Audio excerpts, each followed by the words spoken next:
पश्चिम बंगाल विधानसभा निवडणुकीचे निकाल जाहीर झाले असून भाजपला स्पष्ट आघाडी मिळालेली दिसते। या उलट ममता बॅनर्जी आणि त्यांचा पक्ष तृणमूल काँग्रेसला अपेक्षित यश न मिळाल्याचं पाहायला मिळते।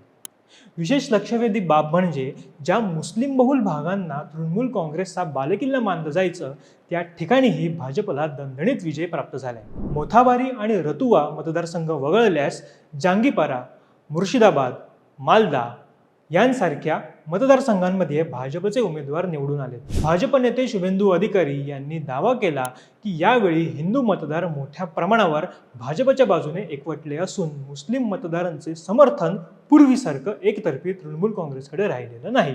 पश्चिम बंगालचे राजकारण दीर्घकाळ ममता बॅनर्जी यांच्या नेतृत्वाभोवती आणि तृणमूल काँग्रेसभोवती फिरत आलं, ज्यात मुस्लिम मतदारांची भूमिका निर्णायक राहिली।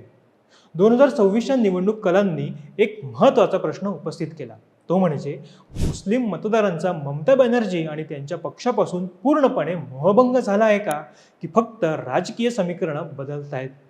मात्र एवढं स्पष्ट झालंय की त्यांचं मतदान आता पूर्णपणे एकतर्फी राहिलेलं नाही। मुस्लिम मतदार तृणमूल काँग्रेसचा कणा मानला जात असलं तरी विजय केवळ त्यावर अवलंबून नसतो। या बदलामागे अनेक कारणं समोर आली आहेत। काही भागात बेरोजगारी, स्थानिक पातळीवरील भ्रष्टाचाराचे आरोप आणि प्रशासनाच्या उदासीनतेमुळे नाराजी दिसून आली। दुसरीकडे भाजपने मागील 1.5 दशकात बंगालमध्ये संघटनात्मक विस्तार करून आपली पकड मजबूत केली।